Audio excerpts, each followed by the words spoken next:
Saudações aos companheiros do Quilombo Ribeirão Grande Terra Seca e do assentamento Recanto da Natureza. Como vocês estão? Bom, o meu nome é Rodrigo e nesse vídeo eu vou estar tentando me comunicar a respeito daquele livro que eu estou escrevendo que envolve as duas comunidades. Antes de falar do livro, eu queria relembrar algumas coisas, né? A primeira é que a ideia inicial era que a gente tivesse mais momentos de participação e presencial, para a gente ir conversando o que eu estava fazendo. Porém, com a chegada da pandemia de Covid-19 e outras coisas que aconteceram depois, ficou bem difícil da gente se reunir, né? E pensando na nossa saúde, a gente resolveu evitar atividades presenciais e nesse movimento eu aprendi que fazer alguns vídeos sobre o assunto não substitui as atividades presenciais, mas pode ser uma forma de minimamente tentar estar conversando com vocês. Eu ainda me bato para estar fazendo os vídeos. Acho que esse vídeo vai ficar um pouco comprido, porque nele eu vou falar das principais coisas que estão nesse livro, especialmente a parte que envolve o quilombo e o assentamento. Então, se não der para ver tudo num dia, por favor, vê um pouquinho num dia, aperta pausa, volta no outro dia. Mas para mim é bem importante que vocês me deem um retorno, né, do que vocês estão achando. E se vocês acharem que é legal aprofundar em algum tema, a gente pode estar numa reunião presencial, estar debatendo melhor, ou eu posso fazer outro vídeo sobre o assunto. Uma outra coisa que eu queria dizer é que esse livro ele faz parte de um curso que eu estou fazendo, né, de um curso de doutorado, e eu tenho prazos para cumprir, né? E no final desse mês eu vou precisar mostrar esse livro para alguns professores que vão olhar e vão dizer, olha, tá bom, tá ruim, você passou e você reprovou. E como eu me comprometi com a comunidade, com as comunidades, de que antes dessa apresentação para os professores eu iria pedir a bênção de vocês, eu estou fazendo esse vídeo, né? De novo, eu sei que não é a mesma coisa que ao vivo, mas, por favor, dentro do possível, vocês retornem dizendo o que vocês acharem, né? O que vocês acharam. Bom, o nome do livro ficou assim: A Encruzilhada, Natureza, Humanos e Agriculturas. As existências e os projetos com vida do Quilombo Ribeirão Grande Terra Seca e do assentamento Recanto da Natureza. O meu nome é Rodrigo, nesse livro eu estou sendo orientado pelo professor Walter, e esse livro, como eu disse, faz parte de um curso de doutorado do Programa de Pós-Graduação em Meio Ambiente e Desenvolvimento, também conhecido como PPG-MAD, que é da Universidade Federal do Paraná. Esse livro ele quer trazer elementos para responder uma pergunta, né? E a pergunta que eu estou tentando responder é: como a relação dos humanos e a natureza no Quilombo Ribeirão Grande Terra Seca e no assentamento Recanto da Natureza, com ênfase na agricultura, está contribuindo para a constituição da vida nesses territórios? Então, eu tenho... são cerca de 250 páginas, né? E acho que não vai dar, como eu comentei, de detalhar muita coisa aqui, mas em um dos capítulos... e aí tem uma coisa que também é importante comunicar, que nesse vídeo, diferente dos outros, eu estou fazendo pensando em que tanto o Quilombo quanto o assentamento vão assistir, né? E aí, voltando para a história do livro, tem um capítulo do livro que vai falar sobre o Quilombo Ribeirão Grande Terra Seca, né? Então, à medida que eu fui convivendo com vocês, eu vou descrevendo como que eu entendo que é o quilombo e o assentamento. No caso do quilombo, uma coisa que está escrito no livro é a importância da região que o quilombo está. No caso, o Vale do Ribeira, né, que fica ali na divisa entre o Paraná e São Paulo. O quilombo fica em São Paulo, na cidade de Barra do Turvo. É um lugar onde o Vale do Ribeira é um lugar onde tem muita montanha, né, muito rio, e a árvore símbolo, talvez, da região seja a palmeira jussara.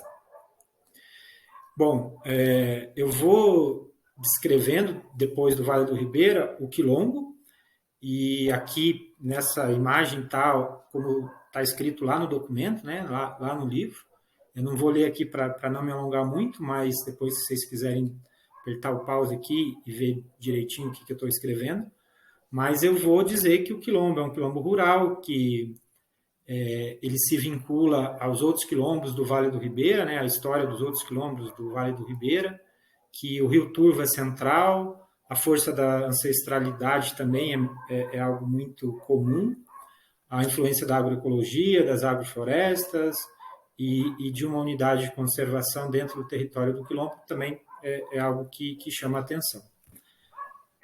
Eu faço essa mesma coisa, né, essa mesma estrutura num capítulo que conta a história do assentamento Recanto da Natureza, ou melhor, onde eu conto a minha interpretação do que é o assentamento Recanto da Natureza, e eu começo descrevendo um pouco a região que ele se insere, né, que é o território da Canto Curiguaçu, que está na região centro-sul do Paraná, perto de Santa Catarina, né? É um local onde o terreno é um pouco mais plano, tem muito conflito agrário, tem muita soja transgênica, muito milho, transgênico também, mas também tem muito assentamento, tem agroecologia, e a árvore símbolo desse território da Canto Curiguaçu, eu considero que seja a araucária. Bom, aí eu vou também descrever o que é o que eu entendo como é o assentamento Recanto da Natureza, e vou dizer que é um assentamento que se liga ao MST, que está numa região onde tem mais de 20 mil famílias assentadas, né? E destaco a importância do coletivo no assentamento, né? E esse coletivo ele se materializa em várias coisas, como a opção pela agroecologia, pelo campesinato, pela construção de uma agroindústria, da casa de mel,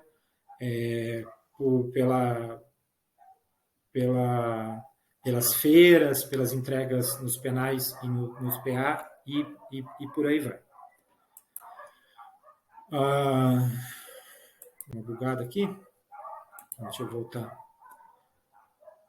Bom, uma coisa que a gente já conversou em outros momentos que eu achei muito legal foi, a partir da convivência que eu tive com vocês, escolher uma situação, e aí eu vou usar um autor bem famoso que chama Paulo Freire, né, que vai falar de situações existenciais típicas. Então eu vou pegar uma situação existencial típica do quilombo e do assentamento para, a partir dela, escrever o livro. Poderia ser outra situação, né? Eu escolhi duas, mas poderiam ser outras, poderiam ser mais, mas em virtude do limite de páginas que eu tenho, acabou que eu selecionei uma. No caso do quilombo, é o arroz governinho, né, que foi plantado por Deus e semeado pelo Pedro Pinincha, né? Toda aquela história de que apareceu um pé na frente da porta da casa do Pedro, que foi Deus que plantou, e a partir daquelas sementinhas que deram naqueles pés, ele plantou mais num ano, mais no outro, e multiplicou, e está multiplicando isso tanto dentro do quilombo quanto para outras comunidades da região. Eu mesmo peguei um pouco dessas sementes, mandei um pouco lá para o Mato Grosso do Sul, na própria região da Canto Curiguaçu também. No caso do assentamento, a a situação que eu escolhi foi a existência de uma corrente, né? E aí o que eu chamo de corrente da vida, né? O nome corrente não me agrada muito, né? Que às vezes assusta um pouco, mas ela foi escolhida porque teve um dia que eu fui trabalhar ou atrapalhar no plantio de feijão no lote da Ângela e do Wilson. E nesse dia a corrente do trator quebrou, a corrente da minha moto quebrou, e aí, encurtando o caos, conversando com o Wilson e com a Ângela, falei que, a princípio, seria legal a gente entender a existência de uma corrente como situação existencial típica do assentamento, né? E aí, essa corrente envolve aspectos dos sistemas produtivos, né? O esterco da criação da vaca vai para a horta, que vai para o milho, e aí o milho volta para a vaca, mas também envolve o tipo de comércio, né? As feiras, a agroindústria, envolve os mutirões, envolve o futebol do final de semana e por aí vai. Então, essas seriam as duas situações, né, que eu detalho lá no texto, que eu estou usando como ponto de partida para entender o mundo do quilombo e o mundo do assentamento. E como eu estou falando de agricultura, a partir dessa situação existencial típica e de outras situações, eu tento desenhar como que é a agricultura no quilombo e no assentamento. E no caso do quilombo, uma frase que é bem comum quando a gente vai conviver na comunidade é assim: no tempo dos antigos era assim. E na agricultura isso não é diferente, né? E tanto que eu faço uma tentativa de como era a roça dos antigos no quilombo Ribeirão Grande Terra Seca. E aí eu vou descrever que existia lá a roça grande, existia o quintal ao redor das casas, né? Essas bolinhas roxas que aqui está escrito roça da diversidade, mas que eu também chamo de roça das mulheres, porque a Aparecida da Terra Seca comentou que essas roças que tinham muito cará, inhame, mandioca, plantas medicinais, elas eram cuidadas pelas mulheres. Também tinha várias bolinhas de florestas em vários estágios de regeneração, né? Tiguera, capoeira fina, capoeira grossa. Tinha umas bolinhas de pasto também, porque os antigos criavam lá uma vaquinha para leite, um cavalo, tinha um porco, tinha galinha, enfim, tinha gente, tinha bastante coisa. Mas o que eu quero destacar é que eu entendo que a roça dos antigos pode ser considerada um grande sistema agroflorestal. Esse sistema agroflorestal, ele se mantém presente no dia de hoje, né? Então, eu considero que a roça, na atualidade, ela é um grande sistema agroflorestal. Só que aconteceram algumas mudanças, né? Em virtude da chegada do parque, antigamente, e dos fazendeiros, como o pessoal diz, se trabalha hoje mais acanhadinho, né? Então, essa é uma mudança, né? Também quero destacar a chegada da Coopera Floresta, né? E aí muitas famílias do Quilombo foram sócias fundadoras da Coopera, e aí a agrofloresta que é praticada na Coopera se mistura em alguns momentos com a agricultura tradicional quilombola, e a agricultura tradicional quilombola também ensina coisas para as agroflorestas da Coopera. A existência também a chegada do búfalo, né? E aí o aumento da área de pasto. É importante dizer que eu também observei um forte controle social das famílias no cuidado com essa criação do búfalo, né? Assim, cerca elétrica nas nascentes, o tamanho da área que tem que ser para pasto, mas de qualquer forma, muito do que os antigos faziam continua sendo multiplicado hoje em dia, como o arroz governinho plantado por Deus e multiplicado pelo Pedro Pinichi. No assentamento, eu destaco a existência de um conjunto de sistemas agroecológicos. E aí, aqui nessa figura, eu vou usar como referência uma unidade familiar, um agroecossistema. O que tem dentro desses sistemas agroecológicos? Tem o PRV, que é uma sigla para Pastoreio Racional Voisin, que é um jeito de criar animais que mistura pastagem e árvores. Tem os quintais agroflorestais, tem as hortas agroecológicas, né? Cultivo de grãos, milho, feijão, arroz. Tem as hortas agroflorestas, que vai misturar, então, ali a verdura com as frutíferas, com as adubadeiras. Tem muita mata que permite que se cultive mel no assentamento. E todos esses sistemas agroecológicos, eles são interligados, né? Acho que daria para conversar mais outro dia sobre o assunto, mas, como eu comentei lá, né, o esterco vai para o milho, que volta para o animal comer, que vai para a horta e por aí vai. E aí é um dos motivos da existência dessa corrente da vida no assentamento recanto da natureza. Bom, a partir então dessa sistematização, ou na verdade acho que não foi a partir, foi junto, né?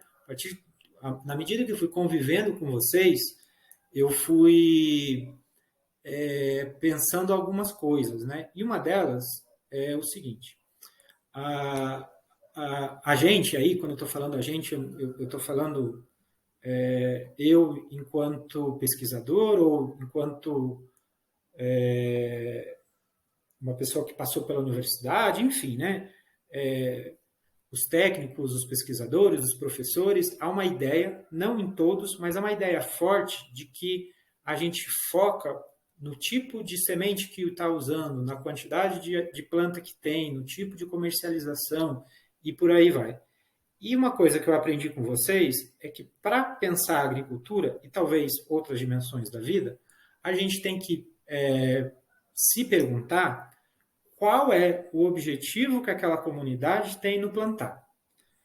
Para vocês, acho que é um pouco chovendo molhado, mas às vezes a gente vai com uma cabeça de que a gente só planta, ou as pessoas só plantam para vender. E eu aprendo com vocês que não. E isso é uma das coisas que eu vou colocar lá no livro, que é a gente pensar na importância dos objetivos que cada modo de vida faz agricultura. E no caso desse livro, eu vou pontuar 7. O primeiro é plantar para comer. Mas não é qualquer tipo de comida, é aquela comida que tem sabor dos antigos, é o alimento com vida, alimento saudável. Se planta para dividir. E não divide o que sobra, divide o que tem. E isso é muito legal, assim, né? Para mim foi muito surpreendente quando a gente vai conviver com vocês, como essa coisa da doação é algo natural, assim, né? Seja no café que é oferecido para a gente, seja nas campanhas de doação de alimentos que as duas comunidades participam. Se planta para comercializar. Não é pecado vender, mas a questão é qual é a importância do plantar para vender e que tipo de comércio que se está fazendo. Se planta para fortalecer a comunidade. Então, o arroz governinho, ele não é só para o Pedro Pinincha, ele é para o Quilombo. E não só para o Quilombo, né? E aí vem um outro objetivo que se planta para ajudar na luta de outros territórios. Tanto no assentamento quanto no Quilombo, é muito evidente a participação de vocês em lutas que envolvem outras comunidades, né? E se planta para aprender também, porque diferente de vir um técnico de fora e dizer, tá aqui o jeito que você tem que plantar, tá aqui o veneno, tá aqui a máquina, não, vocês estão olhando para a natureza, vocês estão conversando com o vizinho, estão conversando com o pesquisador que vem de fora, com o técnico, e estão praticando e estão aprendendo. E por fim, e não menos importante, talvez mais importante, é que se planta para viver bem. Esse viver bem, ele é a junção dos outros objetivos que eu falei, mas de outras coisas que não estão aqui. Então, Esse foi uma coisa que eu achei bem vamos lá, me perdi, vamos de novo. Então, os objetivos eu acho que é uma coisa muito importante para a gente estar olhando. E aí eu pensei numa maneira, numa ferramenta da gente até, quem sabe, mais para frente estar tentando organizar, dar valor, né? Assim, não sei se valor é o melhor nome. Mais para frente a gente está pensando em ferramentas de como pensar sobre o assunto. E essa que eu estou colocando aqui nesse quadro, essa estrela, é uma delas, né? Então, se vocês forem observar, cada objetivo que eu falei virou meio que uma ponta dessa estrela. E aí, cada família, cada pessoa ou a comunidade como um todo poderia dar uma nota.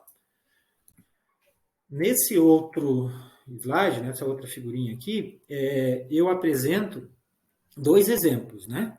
Esse exemplo que está embaixo aqui do avaliando os objetivos, que está maior, se vocês forem observar, essa linha roxa está variando ali entre 8 e 9, o que me parece ser uma coisa interessante, né?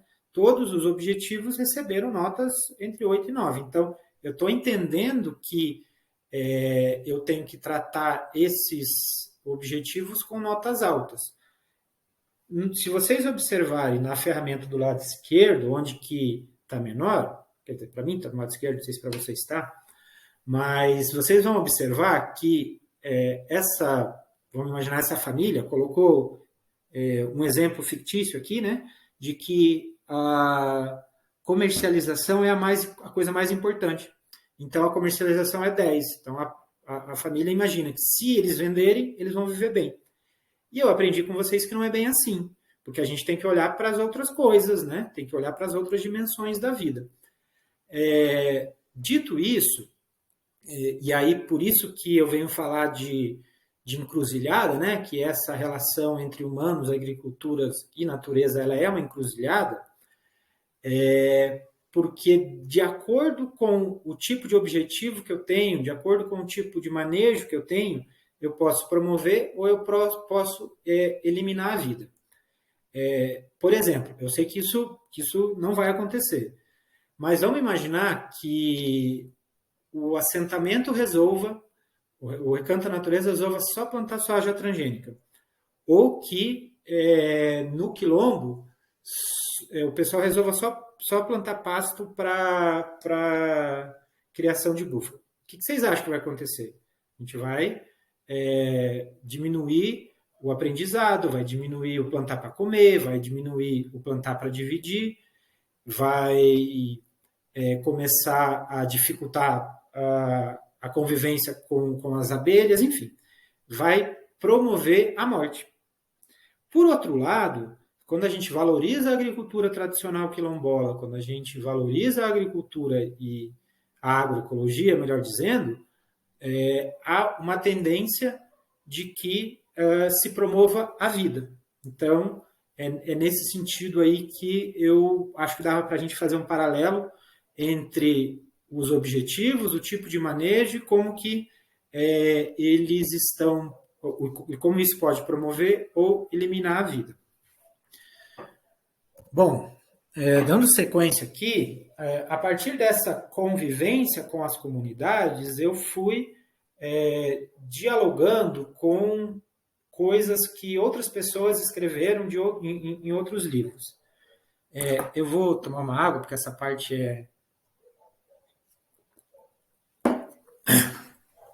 essa parte, eu acho que dá para a gente conversar outro dia ou não, mas acho que não é necessário aprofundar muito nos detalhes, e sim na ideia central, que é a seguinte: tem um capítulo lá que eu vou escrevendo como que existe um sistema mundo que começou com a invasão da América, que acontece até hoje, que se mantém até hoje, que está levando, então, um projeto de morte, especialmente para a América.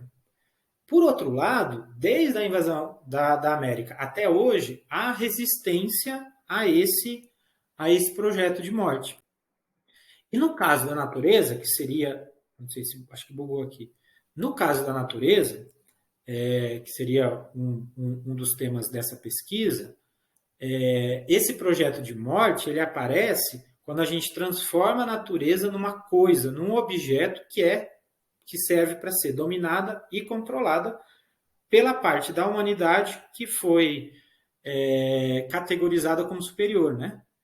E só que as existências, há resistência a essa maneira de se relacionar com a natureza e que entendem que é possível a gente ter outras relações com a natureza, né?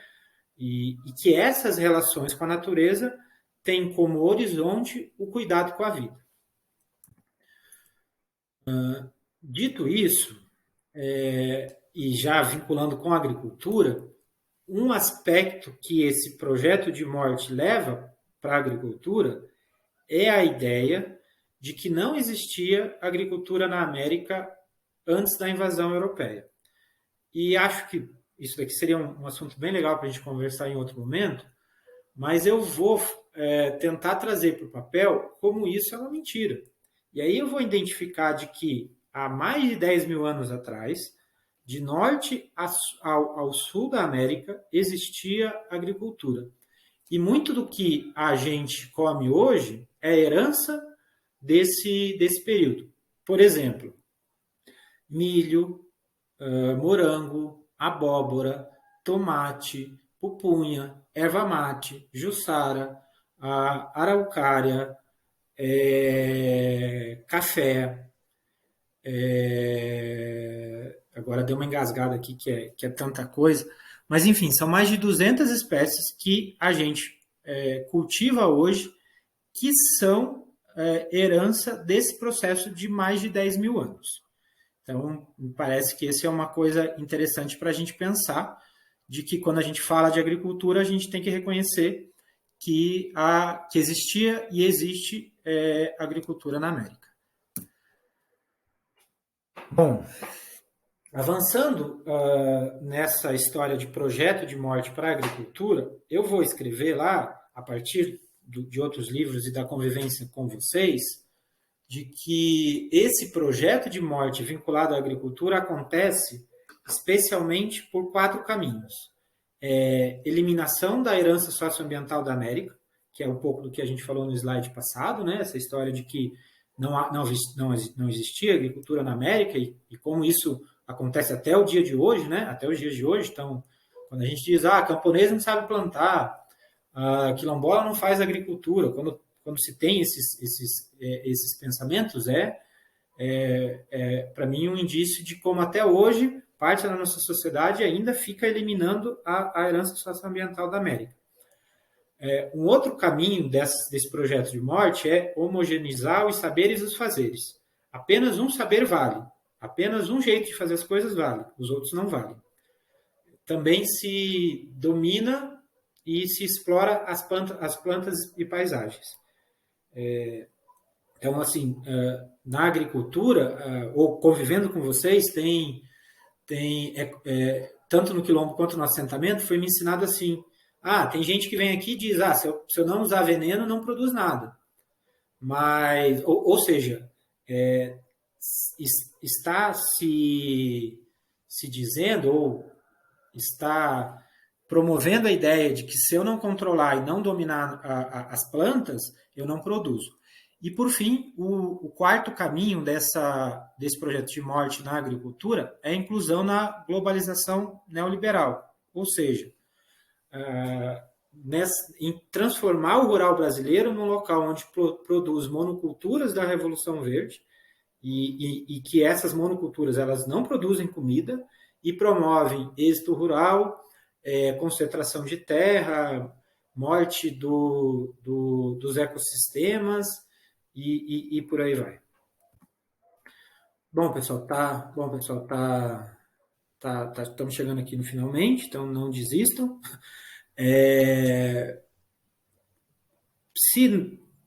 Eu tento explicar um pouco como funciona esse projeto de morte, eu tento e até procuro dar mais ênfase a como está sendo construído o projeto de vida. Então, como eu comentei lá atrás, existem resistências a esses projetos de vida e esses projetos de vida estão, existem, vamos lá de novo, existem resistência ao projeto de morte na agricultura e eu considero que o quilombo e o assentamento são exemplos dessa resistência e a partir da experiência que eu tive com vocês, eu vou falar 4 tendências, 4 caminhos de como está sendo construídos esses projetos. O primeiro é a multiplicação da herança socioambiental da América. Então, valorizar o saber dos antigos, valorizar as sementes crioulas, são maneiras de multiplicar essa herança. Promoção de encontros plurais e diálogos de saberes é outra tendência. Ou seja, não é só o técnico que sabe, não é só o pesquisador que sabe, pelo contrário, um assentado da reforma agrária, um quilombola, um pesquisador, um técnico, sabem de coisas diferentes. E aí, quando a gente senta para conversar, a gente promove esse tal de diálogo de saberes. Outra tendência é a reconstrução de processos coevolutivos com as plantas e paisagens, ou seja, ao invés da gente focar na dominação, na exploração das plantas, há uma tendência de promover o cuidado com elas, né? Aí, né, o cuidado com as plantas, com a roça, né? E, por fim, o fortalecimento de outras globalizações. Ou seja,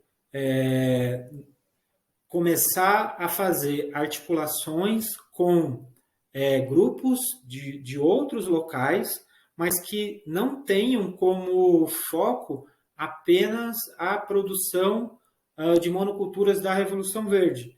É como se essa história de outras globalizações está relacionado com a aproximação das resistências aos projetos de morte. Então, esses seriam as 4 tendências.